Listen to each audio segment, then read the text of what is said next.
श्री दुर्गा सप्तशती प्रथम अध्याय। विनियोग। ओम। प्रथम चरित्र के ब्रह्मा ऋषि, महाकाली देवता, गायत्री छंद, नंदा शक्ति, रक्तदंती का बीज, अग्नि तत्व और ऋग्वेद स्वरूप है। श्री महाकाली देवता की प्रसन्नता के लिए प्रथम चरित्र के जप में विनियोग किया जाता है। ध्यानम। भगवान विष्णु के सो जाने पर मधु और कैटअप को मारने के लिए कमलजन्मा ब्रह्मा जी ने जिनका स्तवन किया था, उन महाकाली देवी का मैं सेवन करता हूँ। वे अपने 10 हाथों में खड्ग, चक्र, गदा, बाण, धनुष, परिघ, शूल, भुशुंडी, मस्तक और शंख धारण करती हैं। उनके 3 नेत्र हैं। वे समस्त अंगों में दिव्य आभूषणों से विभूषित हैं। उनके शरीर की कांति नीलमणि के समान है तथा वे 10 मुख और 10 पैरों से युक्त हैं। मार्कंडेय जी बोले, सूर्य के पुत्र सावर्णी जो 8वें मनु कहे जाते हैं, उनकी उत्पत्ति की कथा विस्तार पूर्वक कहता हूँ, सुनो। सूर्य कुमार महाभाग सावर्णी भगवती महामाया के अनुग्रह से जिस प्रकार मनवंतर के स्वामी हुए, वही प्रसंग सुनाता हूँ। पूर्व काल की बात है। स्वारोचिष मनवंतर में सूर्त नाम के एक राजा थे, जो चित्रवंश में उत्पन्न हुए थे। उनका समस्त भूमंडल पर अधिकार था। वे प्रजा का अपने औरस पुत्रों की भांति धर्मपूर्वक पालन करते थे, तो भी उस समय कोलाविध्वंसी नाम के क्षत्रिय उनके शत्रु हो गए।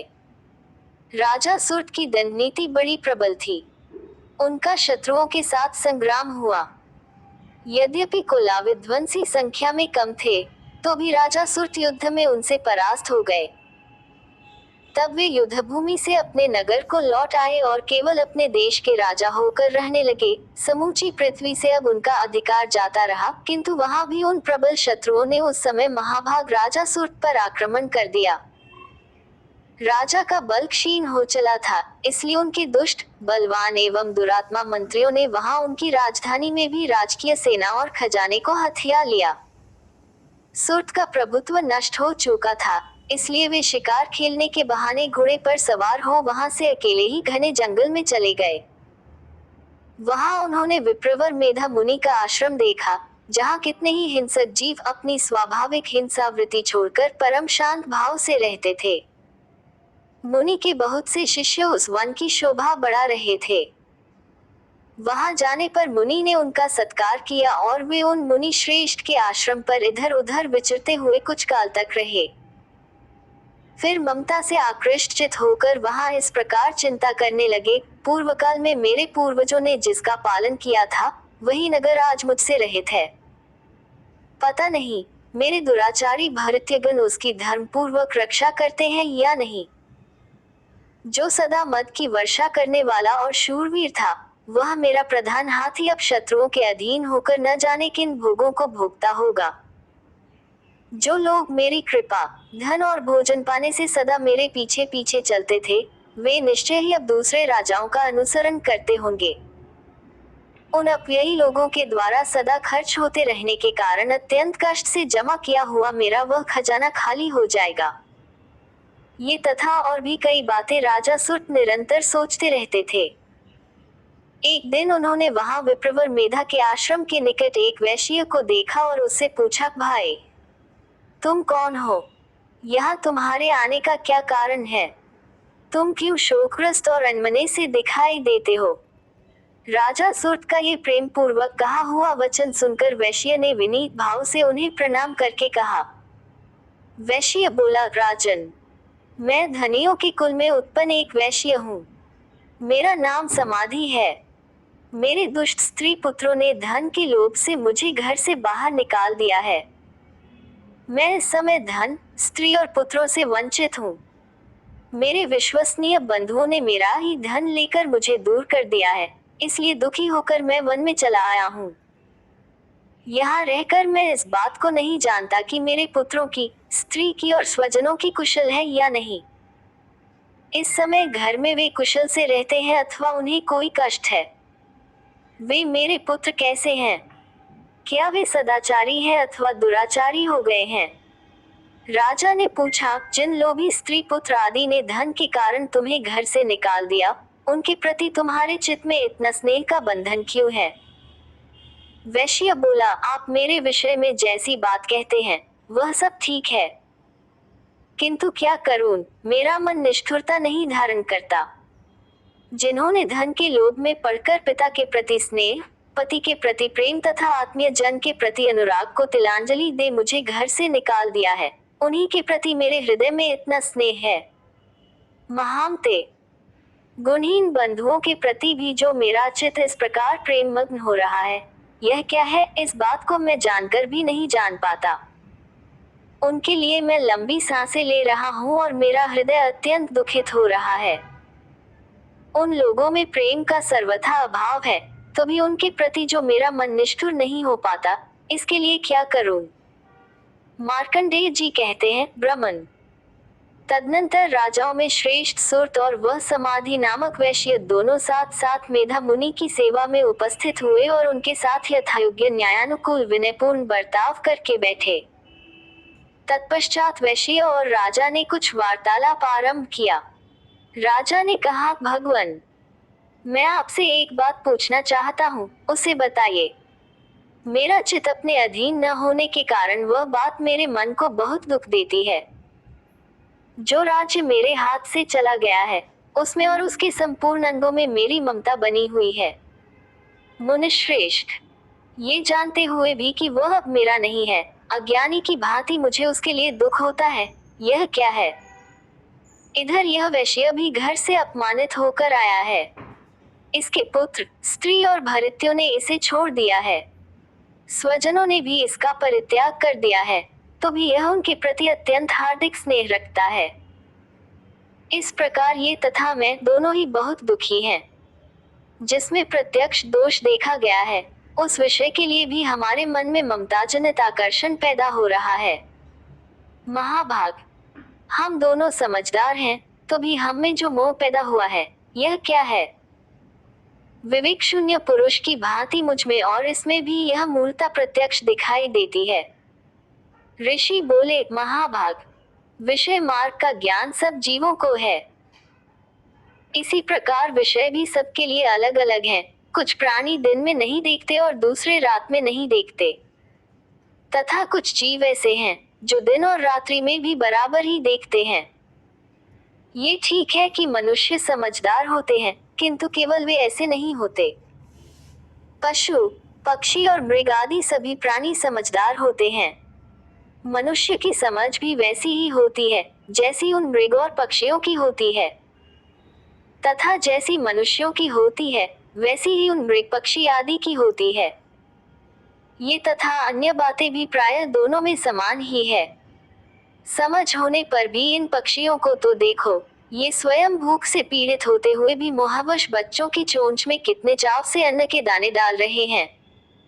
नरश्रेष्ठ, क्या तुम नहीं देखते कि ये मनुष्य समझदार होते हुए भी लोग वश अपने किए हुए उपकार का बदला पाने के लिए पुत्रों की अभिलाषा करते हैं?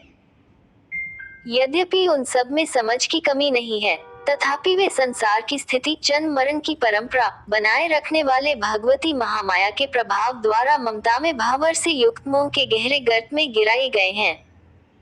इसलिए इसमें आश्चर्य नहीं करना चाहिए। जगदीश्वर भगवान विष्णु की योग निद्रा रूपा जो भगवती महामाया है, उन्हीं से यह जगत मोहित हो रहा है। वे भगवती महामाया देवी ज्ञानियों के भी चित्त को बलपूर्वक खींचकर मोह में डाल देती हैं। वे ही इस संपूर्ण चराचर जगत की सृष्टि करती हैं तथा वे ही प्रसन्न होने पर मनुष्यों को मुक्ति के लिए वरदान देती हैं। वे ही पराविद्या, संसार बंधन और मोक्ष की हेतुभूता सनातनी देवी तथा संपूर्ण ईश्वरों की अधीश्वरी हैं। राजा ने पूछा, भगवान, जिन्हें आप महामाया कहते हैं, वे देवी कौन हैं? ब्राह्मण, उनका आविर्भाव कैसे हुआ तथा उनके चरित्र कौन कौन हैं? ब्रह्मवेताओं में श्रेष्ठ महर्षि, उन देवी का जैसा प्रभाव हो, जैसा स्वरूप हो और जिस प्रकार प्रादुर्भाव हुआ हो, वह सब मैं आपके मुख से सुनना चाहता हूँ। ऋषि बोले, राजन, वास्तव में तो वे देवी नित्य स्वरूपा ही हैं। संपूर्ण जगत उन्हीं का रूप है तथा उन्होंने समस्त विश्व को व्याप्त कर रखा है, तथापि उनका प्राकट्य अनेक प्रकार से होता है। वह मुझसे सुनो। यद्यपि वे नित्य और अजन्मा हैं, तथापि जब देवताओं का कार्य सिद्ध करने के लिए प्रकट होती हैं, उस समय लोक में उत्पन्न हुई कहलाती हैं।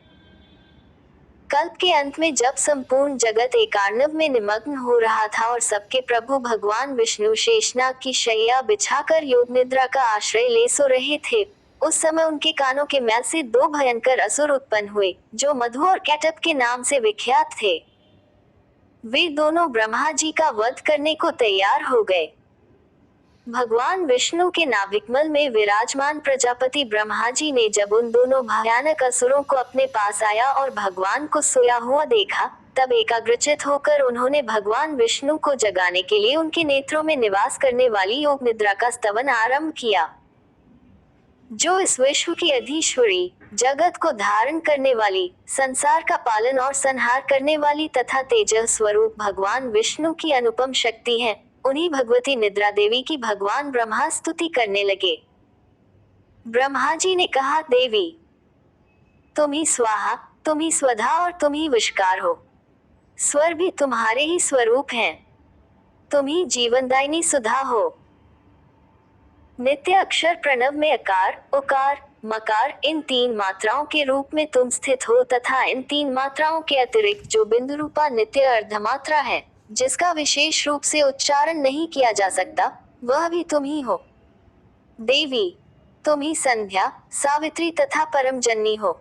देवी, तुम ही इस विश्व ब्रह्मांड को धारण करती हो। तुमसे ही इस जगत की सृष्टि होती है। तुम ही से इसका पालन होता है और सदा तुम ही कल्प के अंत में सबको अपना ग्रास बना लेती हो।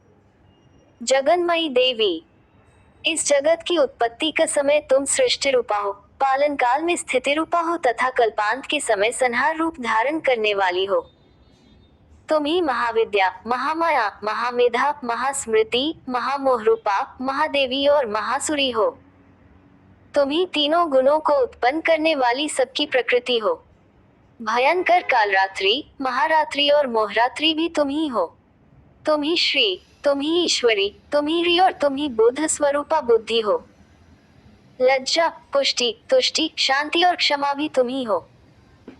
तुम खड्गधारिणी, शूलधारिणी, घोर रूपा तथा गदा, चक्र, शंख और धनुष धारण करने वाली हो। बाण, भुशुंडी और परिघ ये भी तुम्हारे अस्त्र हैं।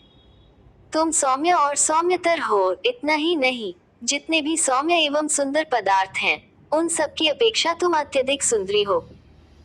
पर और अपर, सबसे परे रहने वाली परमेश्वरी तुम ही हो। सर्वस्वरूपे देवी, कहीं भी सत असत रूप जो कुछ वस्तुएं हैं और उन सब की जो शक्ति है, वह तुम ही हो। ऐसी अवस्था में तुम्हारी स्तुति क्या हो सकती है। जो इस जगत की सृष्टि, पालन और संहार करते हैं, उन भगवान को भी जब तुमने निद्रा के अधीन कर दिया है, तब तुम्हारी स्तुति करने में यहाँ कौन समर्थ हो सकता है। मुझको, भगवान शंकर को तथा भगवान विष्णु को भी तुमने ही शरीर धारण कराया है, अतः तुम्हारी स्तुति करने की शक्ति किसमें है। देवी, तुम तो अपने इन उदार प्रभावों से ही प्रशंसित हो। ये जो दोनों दुर्धर्ष असुर मधु और कैटभ हैं, इनको मोह में डाल दो और जगदीश्वर भगवान विष्णु को शीघ्र ही जगा दो। साथ ही इनके भीतर इन दोनों महान असुरों को मार डालने की बुद्धि उत्पन्न कर दो। ऋषि कहते हैं, राजन, जब ब्रह्मा जी ने वहां मधु और कैटभ को मारने के उद्देश्य से भगवान विष्णु को जगाने के लिए तमोगुण की अधिष्ठात्री देवी योग निद्रा की इस प्रकार स्तुति की, तब वे भगवान के नेत्र, मुख, नासिका, बाहु, हृदय और वक्षस्थल से निकलकर अव्यक्त जन्मा ब्रह्मा जी की दृष्टि के समक्ष खड़ी हो गईं। योग निद्रा से मुक्त होने पर जगत के स्वामी भगवान जनार्दन उस एकार्णव के जल में शेषनाग की शैया से जाग उठे। फिर उन्होंने उन दोनों असुरों को देखा। वे दुरात्मा मधु और कैटभ अत्यंत बलवान तथा पराक्रमी थे और क्रोध से लाल आंखें किए ब्रह्मा जी को खा जाने के लिए उद्योग कर रहे थे। तब भगवान श्रीहरि ने उठकर उन दोनों के साथ 5000 वर्षों तक केवल बाहुयुद्ध किया। वे दोनों भी अत्यंत बल के कारण उन्मत्त हो रहे थे। इधर महामाया ने भी उन्हें मोह में डाल रखा था, इसलिए वे भगवान विष्णु से कहने लगे, हम तुम्हारी वीरता से संतुष्ट हैं। तुम हम लोगों से कोई वर मांगो। उद्धरण। श्री भगवान बोले, यदि तुम दोनों मुझ पर प्रसन्न हो तो अब मेरे हाथ से मारे जाओ। बस इतना सा ही मैंने वर मांगा है, यहाँ दूसरे वर से क्या लेना है। ऋषि कहते हैं, इस प्रकार धोखे में आ जाने पर जब उन्होंने संपूर्ण जगत में जल ही जल देखा, तब कमलनयन भगवान से कहा, जहाँ सूखा स्थान हो वहीं हमारा वध करो। उद्धरण। ऋषि कहते हैं, तब तथास्तु कहकर शंख, चक्र और गदा धारण करने वाले भगवान ने उन दोनों के मस्तक अपनी जांघ पर रखकर चक्र से काट डाले। इस प्रकार ये देवी महामाया ब्रह्मा जी की स्तुति करने पर स्वयं प्रकट हुई थी। अब पुनः तुमसे उनके प्रभाव का वर्णन करता हूँ, सुनो। इति श्रीमाकंडेय पुराणे सावर्णिके मन्वन्तरे देवी महात्म्ये मधुकैटभावधो नाम प्रथमोऽध्यायः। जय माँ दुर्गा। जय श्री राम।